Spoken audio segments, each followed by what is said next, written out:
ঠিক হয়। আমাদের ব্যক্তিগত কাজের জন্য আপনারা বকা দেন, আমি দুঃখ পাবো না, কিন্তু নবীজির বেলায়, আল্লাহর ওলিদের বেলায় কিন্তু আমরা থেমে থাকবো। আমার দিকে তাকান, আমি সূরার নামগুলো বলবো না, এটা ওই অনলাইনে ওয়াজটা করা আছে, শুধু আপনারা আমার সূরার নামগুলো যদি সম্ভব বলে দিব। সূরা ইউনূসের 62 নম্বর আয়াতে আল্লাহ বলেছেন, আলা ইন্না আউলিয়া আল্লাহি লা খাউফুন আলাইহিম ওয়া লা হুম ইয়াহজানুন। আল্লাহ বলেছেন, behold verily the friends of Allah have nothing to fear or to regret। জেনে রাখো আল্লাহর বন্ধুদের কোনো ভয় নেই, তারা দুঃখিত হবে না। সূরা হামিম সম্ভবত 31 নম্বর আয়াত কোট করে নিয়ে যান, রেকর্ড করে নিয়ে যান।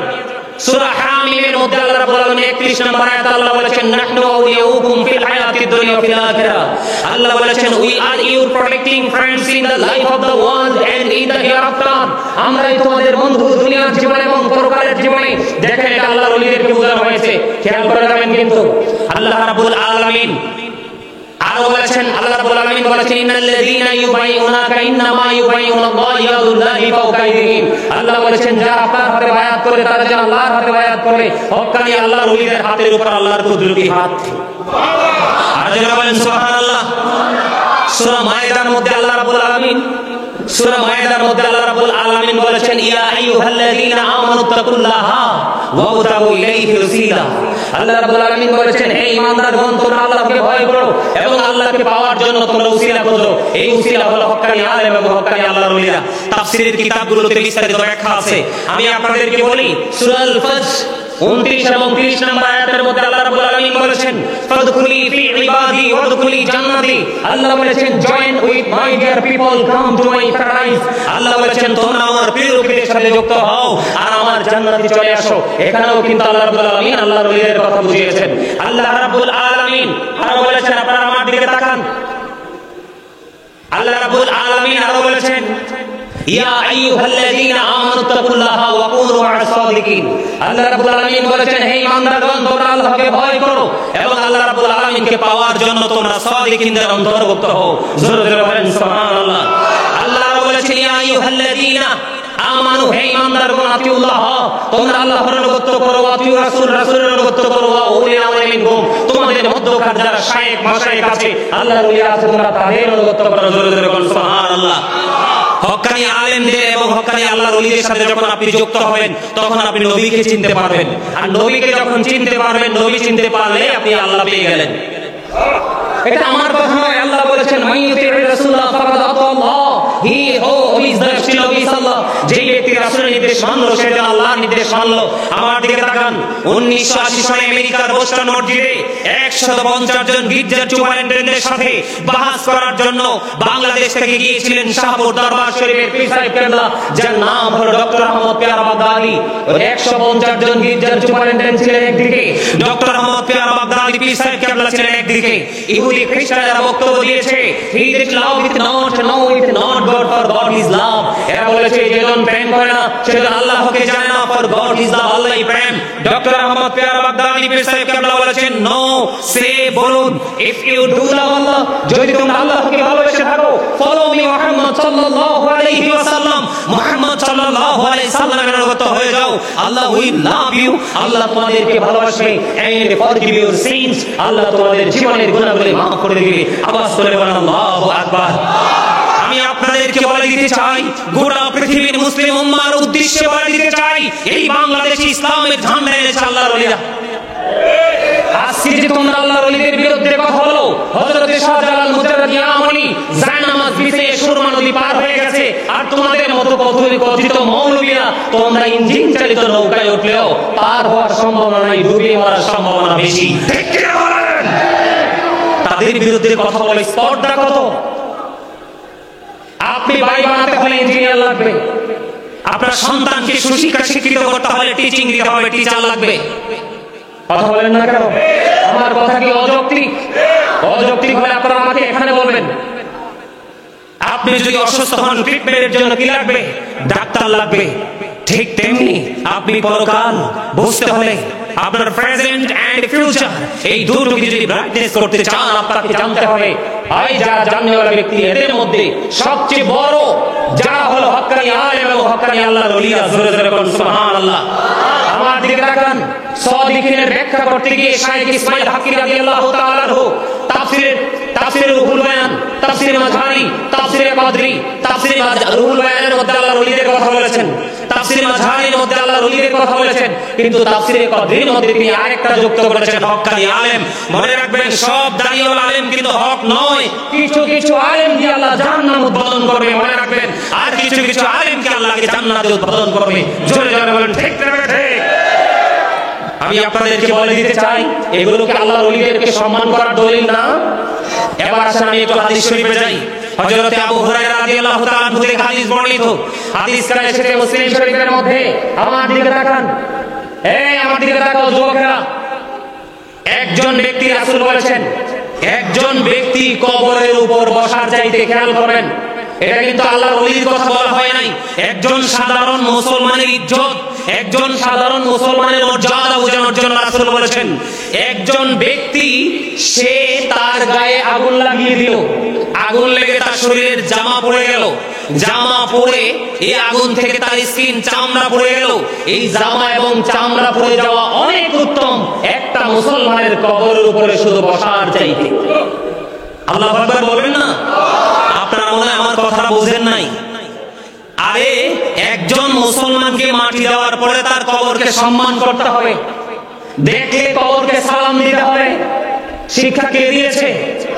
আরে জোরে, জিয়ারত করতে হবে। এই শিক্ষা কে দিয়েছে? নবীজি দিয়েছে। মা আয়েশা বলতেছে, আমি গভীর রজনীতে আমার বিছানায় নবীজিকে খুঁজে পাই না। কে আমার নবীজি কোথায় গেল? তখন আমি জান্নাতুল বাকিতে চলে গেলাম। এবার জান্নাতুল বাকিতে গিয়ে দেখি আমার নবী জিয়ারত করতেছে। তাহলে এটা নবীর সুন্নাহ কিনা? কথা বলেন না কেন? একটা সাধারণ মুসলমানের কবরকে কি করা? সম্মান করা। আপনি কোন যুক্তি দিয়ে, কোন দলিল দিয়ে আপনি আল্লাহর ওলির মাজারে হামলা করছেন? আপনি বলতেছেন মাজারে গাঁজা খায়। আপনারা আমার কথা বুঝে নেবেন, যদি মাজারে গাঁজা খেয়ে থাকে, আমি আজকেই হামিদপুর থেকে আপনাদেরকে চ্যালেঞ্জ করছি, আপনারা একটা গাঁজা খাওয়ার ফুটেজ জাতির সামনে তুলে ধরেন। কথা বলেন না কেন? আমি আপনাদেরকে বলি, যেইভাবে মাথায় আঘাত করেছেন এই দেশের কোটি কোটি সুন্নি জনতা, সুফিবাদে যারা বিশ্বাসী, এই জনতাগুলো জেগে উঠে যদি আপনাদের মাদ্রাসা ভাঙা শুরু করে, তখন ঠেকাতে পারবে না কেউ। কথা বলেন না কেন? মাজারে কে খায় গাঁজা? আমি এই পর্যন্ত দেখি নাই। মাজারে কে শিরক করে? একজন মানুষের লেখা নাই, পড়া নাই, জানা নাই, সমাজের অবহেলিত, লাঞ্ছিত, নির্যাতিত মানুষগুলো কোন জায়গায় তার থাকার জায়গা পায় না। আল্লাহর ওলি আস্তানায় বট গাছের নিচে আস্তানা গাড়ে। কথা বলেন না কেন? সে যদি সেজদা দিয়েও থাকে, আপনি দেখে থাকেন, আপনি তাকে তুলে পুনর্বাসনের জন্য পাঠান, তাহলে আমি আপনাকে বলবো একজন বীর পুরুষ। মাথায় হেলমেট লাগিয়ে, মুখে মাস্ক পরে আল্লাহর ওলিদের মাথায় আক্রমণ করেন, এটা কোন বীর পুরুষের পরিচয়? কথা বলেন না কেন? আজকে যারা মাজার ভাঙতেছে, গতকালকে আমি নাম বলবো না, এই লোকটার নাম আমি মুখে নিতে চাই না, আমার খুব ঘৃণা হয়। এই লোকটা যখন নারী কেলেঙ্কারিতে যুক্ত হয়ে, এই লোকটা যখন জেলখানায় গেল, তার দলের লোকেরা তাকে ফুল দিয়ে সংবর্ধনা দিয়েছে, তখন বেদাত ফতোয়াটা কোথায় ছিল? ঠিক কি বলেন?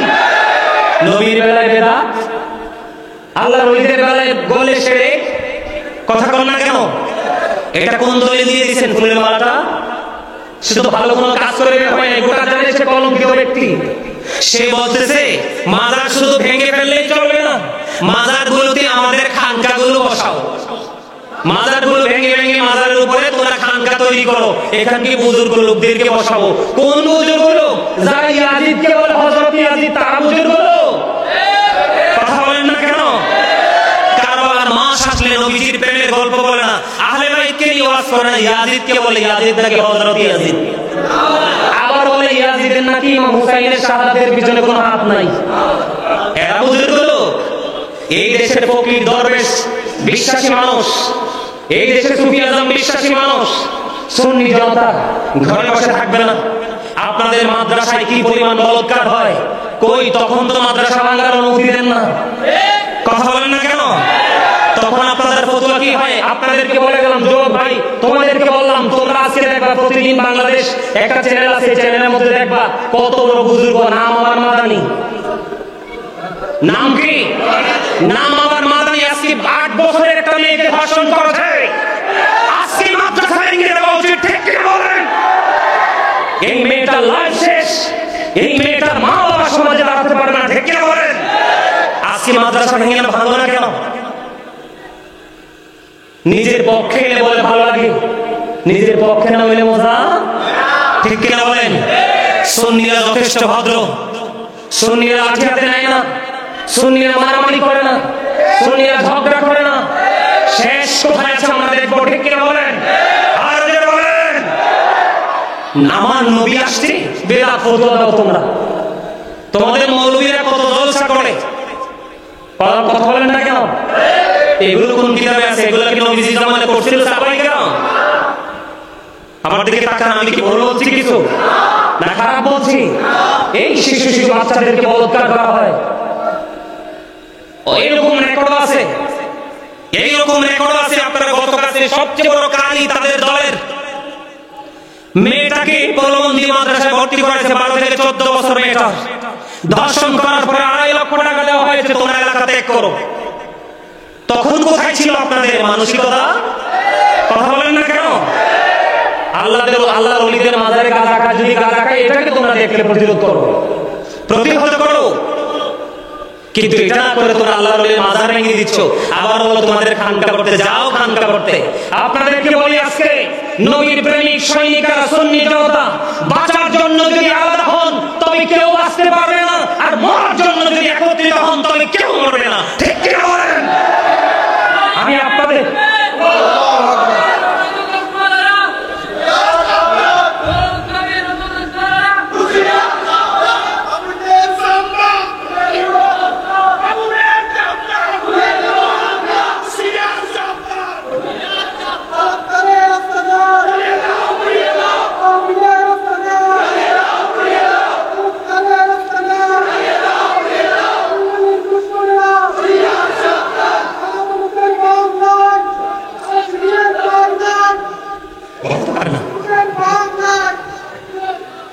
আমি বলছি না তোমরা ভাই, আপনাকে অসংখ্য ধন্যবাদ যোগ উপযোগী সময় উপযোগী কথাগুলো তুলে ধরার জন্য।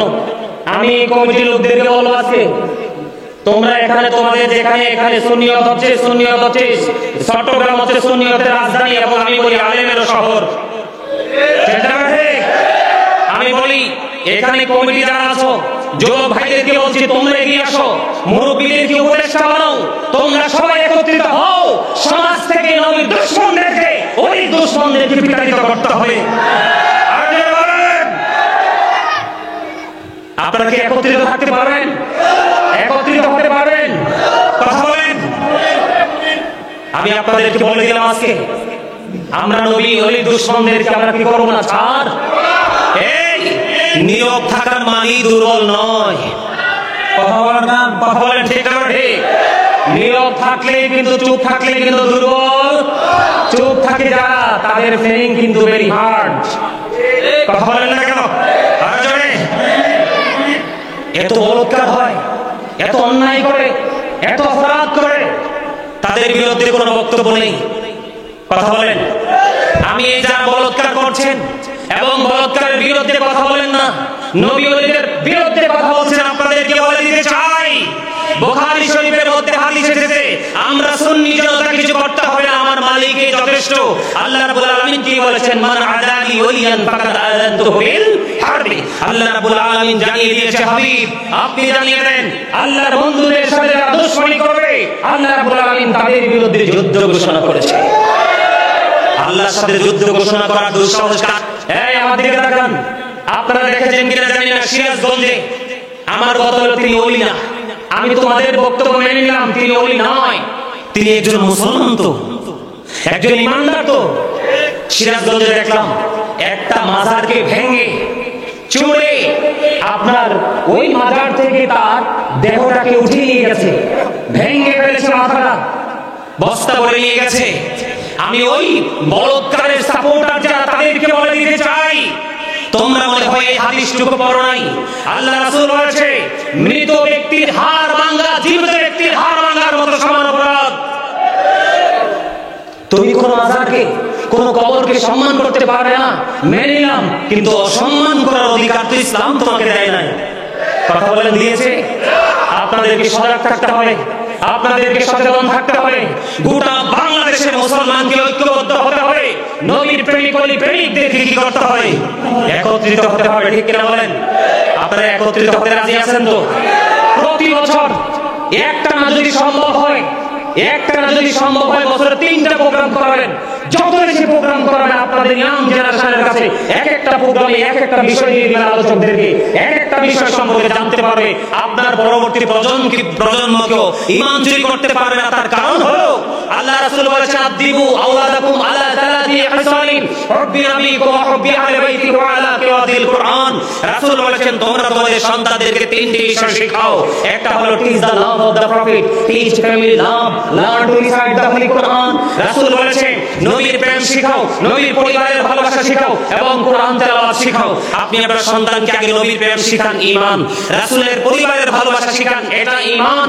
আর কোরআনের শিক্ষাটা 3 নম্বরে দেন, কারণ সেটা হলো আইনের ভান্ডার।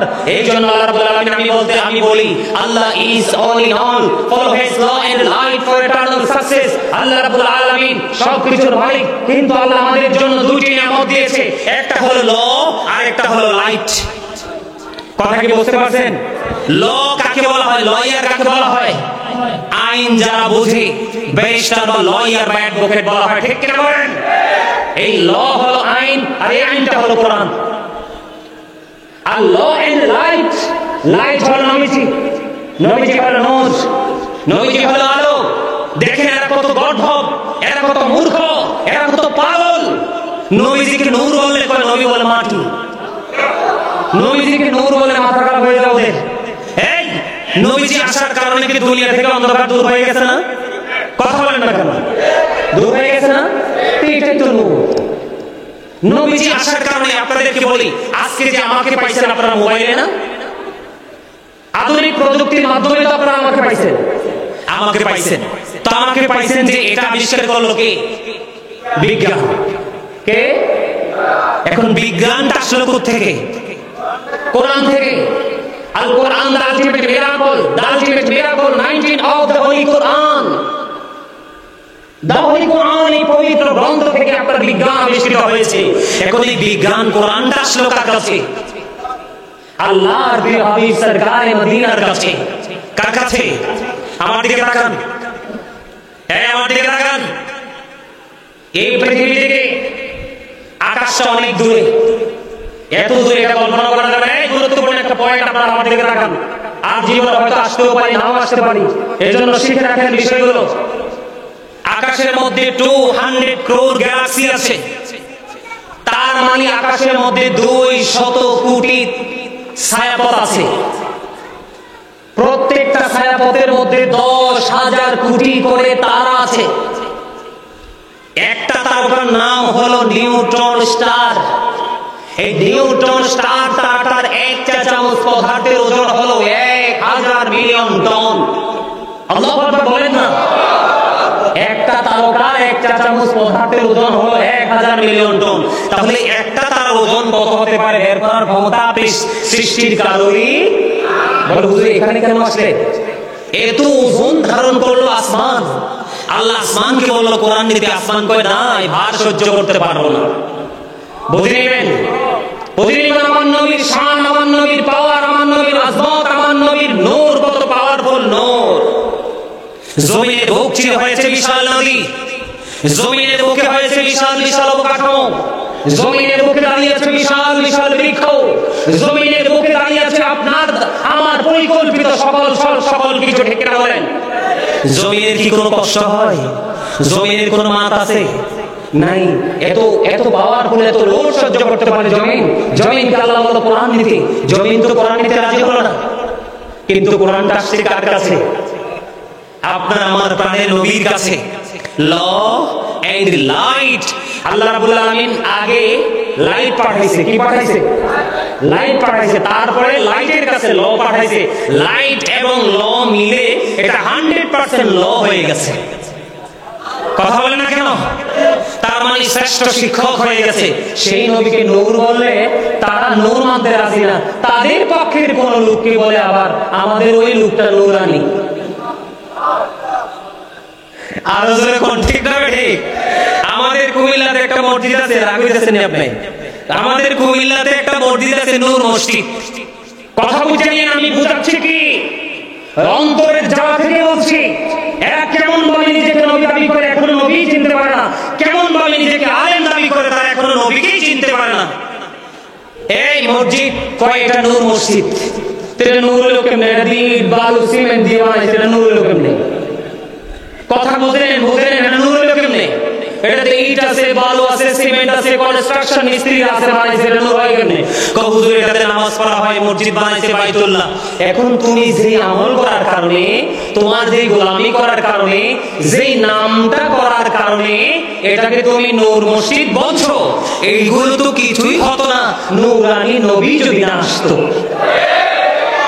যিনি নূর, যিনি নিজেই তোমাকে কি শিখিয়েছে, সকল পবিত্রতা ট্রেনিং দিয়েছে, যিনি নূর, এই নূর কি তুমি নূর বলো না?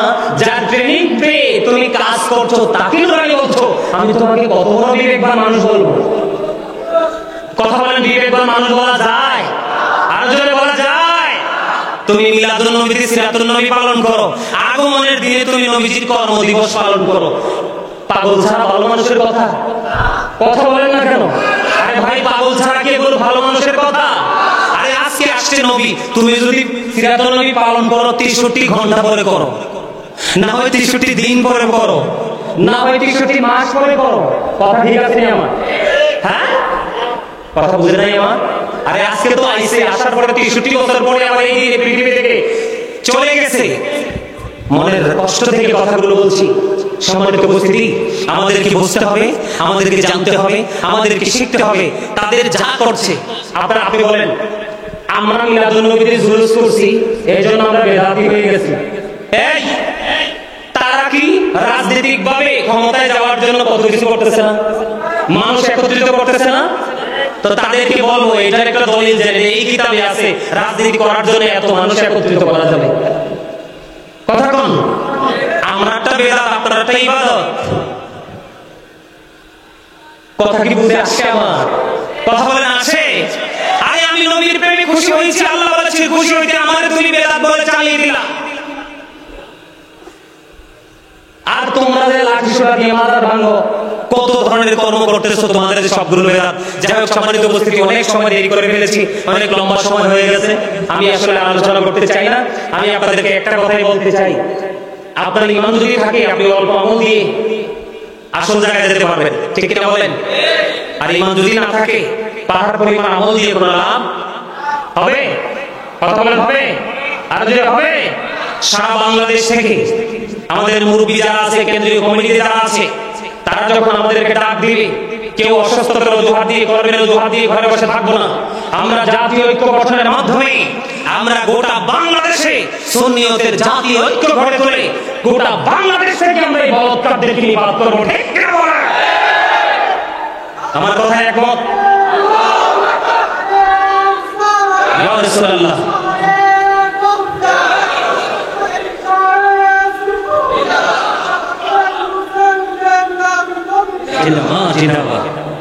সম্মানিত উপস্থিতি, আসলে আমার জীবনে আমি এত চিন্তা কথা কোনোদিন কই নাই। আজকে কয়েকদিনের তাদের আচরণে মানে পুরো কি বলবো, পুরো শরীর বিষ হয়ে আছে।